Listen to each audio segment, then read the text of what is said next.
Assalamualaikum warahmatullahi wabarakatuh. Kembali lagi bersama saya di dalam SF Channel Explore, iaitu di dalam segmen cerita seram. It's raining, it's cold, and it's snoring. We went to bed and bumped inside. Couldn't get up in the morning. It's raining. Baik, cerita seram kita pada hari ini merupakan pengalaman daripada saya sendiri juga. Seram ataupun tidak, itu anda yang tentukan. Saya tak pasti semua ada cerita ni ataupun pengalaman yang kita lalui ni seram ataupun tidak, anda yang tentukan. Tapi yang penting jangan lupa untuk like, share, komen dan subscribe seperti biasa, kerana itulah habuan untuk tiap content creator.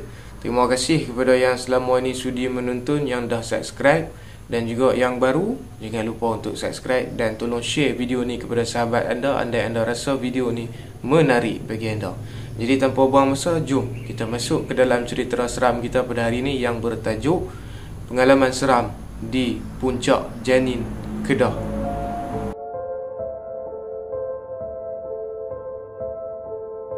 Jadi kisah ni berlaku pada dalam tahun 2019 lah. Jadi seperti kisah yang sebelum ni, pengalaman di Gunung Keriang tu sama juga. Tujuan saya ke Puncak Janin ni adalah untuk mencari batu yang boleh dicanai untuk dijadikan batu cincin. Sebab masa tu hobi saya ni lebih menjurus ke arah nak mengkolekting batu-batu lah. Jadi macam mana batu yang ada khasiat dan mendatangkan asbab khasiat kepada si pemakai, maka saya akan carilah. Jadi dekat Puncak Janin ni dia ada satu kawasan peranginan ataupun tempat mandian lah, seperti mana di Tiayun Gunung Jerai, di Seri Perigi Gunung Jerai. Jadi lebih kurang macam tu lah. Puncak Janin ni merupakan satu tempat mandian yang terletak di Kuala Nerang, Kedah. Pada masa tu saya bekerja sebagai seorang security di sebuah company, dan kedudukan saya ataupun jawatan saya pada masa tu adalah sebagai buffer. Jadi orang yang pernah kerja security ni dia akan tahu pangkat buffer tu macam mana. Bukan pangkat lah, orang bawah juga. Jadi orang yang pernah kerja security ni dia tahu buffer ni dia lebih kurang kepada security ganti. Maknanya setiap mana tempat ada security yang cuti, maka kita perlu gantilah tempat kawan tu. Jadi nak jadikan cerita, pada masa tu saya mengganti tempat sahabat saya ni sebab dia cuti. Jadi saya pun ganti. Bank ni terletak di Pekan Kuala Nerang. Jadi antara Pekan Kuala Nerang dengan Puncak Janin ni tak jauh mana dah lah. Jadi saya ganti dia pada waktu malam untuk jaga malam. Bila jaga shift malam sampailah habis ke pagi, dan kemudian pagi tu tergerak hati saya, lalang dah dekat, baik saya buat pencarian batu di Puncak Janin.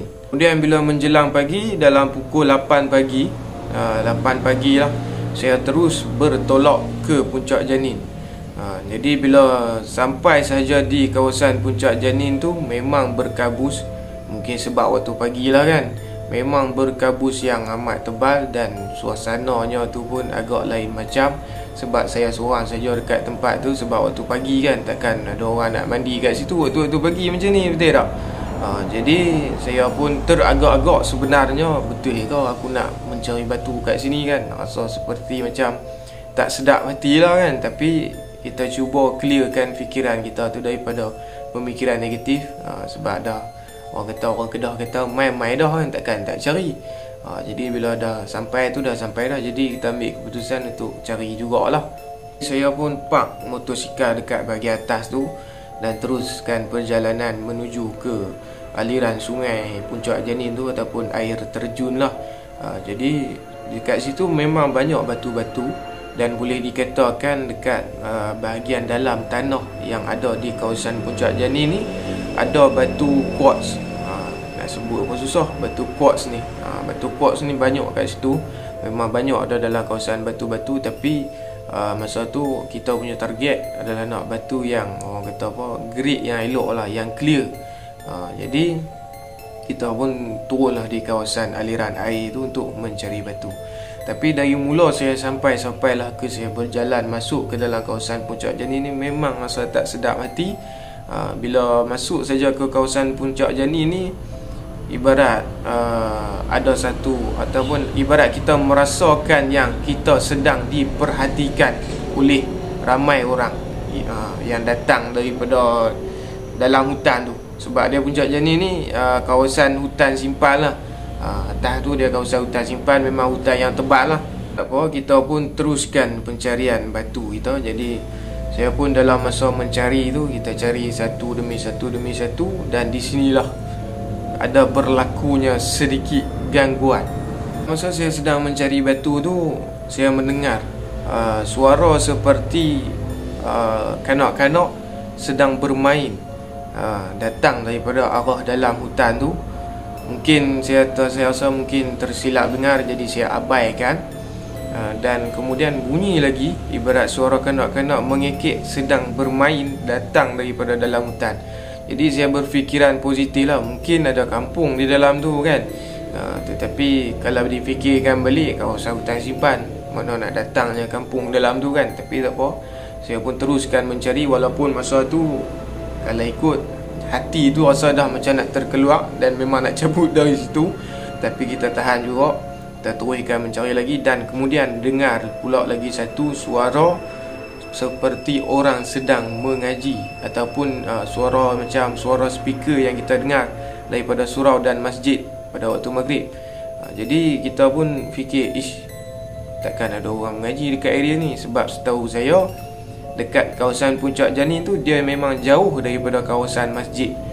Jadi masjid ni dia atas lagi, dia ada kawasan kampung, tapi atas lagi. Puncak Jani ni dia betul-betul berada di hujung berdekatan dengan hutan dan memang jauh daripada masjid.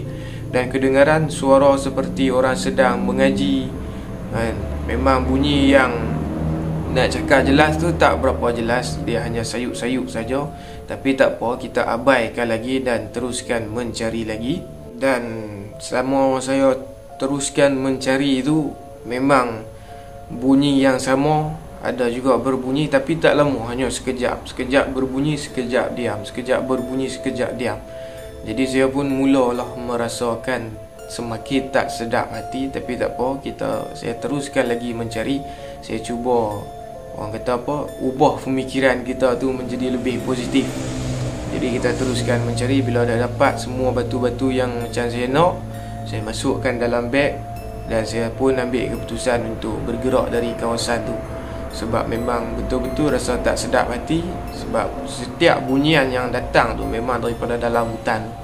Dan juga ibarat perasaan merasakan ibarat kita sedang diperhatikan tu, daripada awal saya sampailah saya nak balik tu, memang terasa seperti kita sedang diperhatikan. Dan untuk sedikit penambahan untuk pengetahuan anda semua, memang pernah terjadi di Puncak Jani ni, pernah terjadi tragedi kematian yang mengorbankan nyawa. Sebab dia macam berperingkat lah air terjun Puncak Jani ni.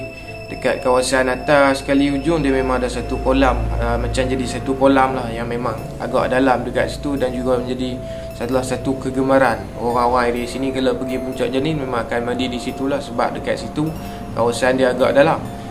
Jadi kita sambung balik lah cerita kita. Setelah selesai semua ambil batu apa semua, jadi saya pun ambil keputusan untuk pulang lah.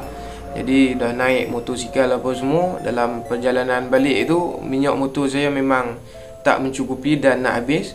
Jadi kebetulan pula memang ada orang-orang kampung sekitar situ yang membuka kedai runcit dan ada menjual minyak lah.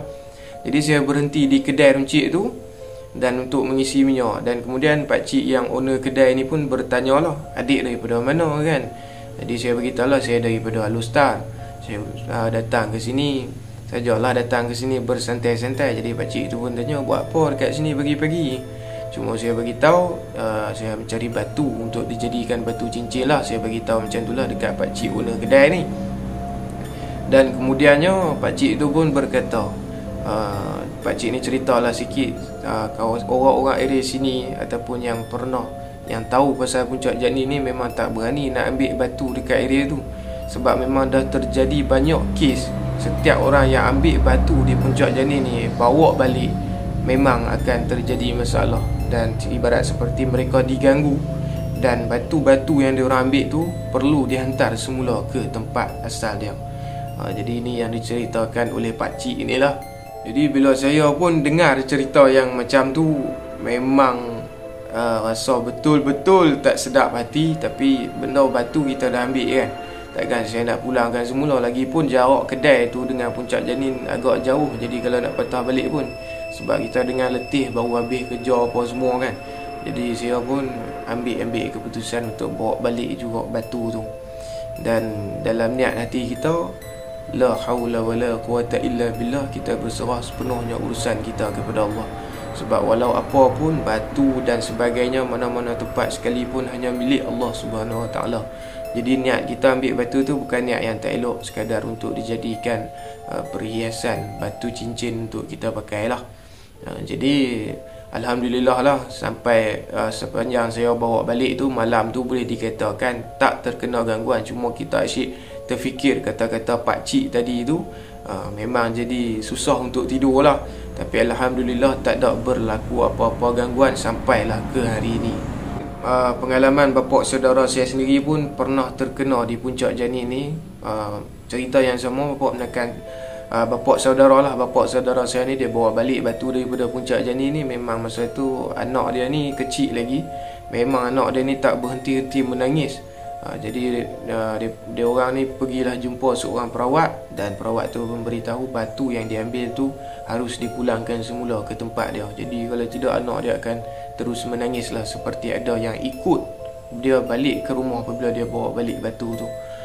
Jadi setakat itu sajalah kisah dia. Kalau nak cakap seram pun tak pasti, anda yang tentukan sendiri. Jadi setakat itu sajalah kisah kita untuk hari ini. Jadi terima kasih kepada yang sudi menonton daripada awal sampai habis. Jadi saya mohon maaf andai ada kekurangan dan khilaf di dalam penyampaian penceritaan ni, kerana kita pun masih lagi berjinak-jinak di dalam bidang ni. Yang penting jangan lupa untuk tekan butang notification dan juga butang subscribe, like, share dan komen. Jadi jika anda mempunyai sebarang cerita seram, anda boleh saja send ke email yang saya sertakan di description, ataupun komen pengalaman seram anda kalau ada di Puncak Janin ni. Dan saya mohon ampun dan maaf andai audio agak sedikit bising kerana rumah saya ni terletak di tepi jalan. Jadi saya mohon ampun dan maaf. Jadi setakat ni sajalah konten kita untuk kali ini. InsyaAllah kita akan berjumpa lagi di dalam konten seterusnya. Andai masih ada umur yang panjang, masa yang lapang, dan juga orang kata apa, andai dunia ni masih aman, insyaAllah. Jadi terima kasih kepada yang sudi menonton. Assalamualaikum warahmatullahi wabarakatuh.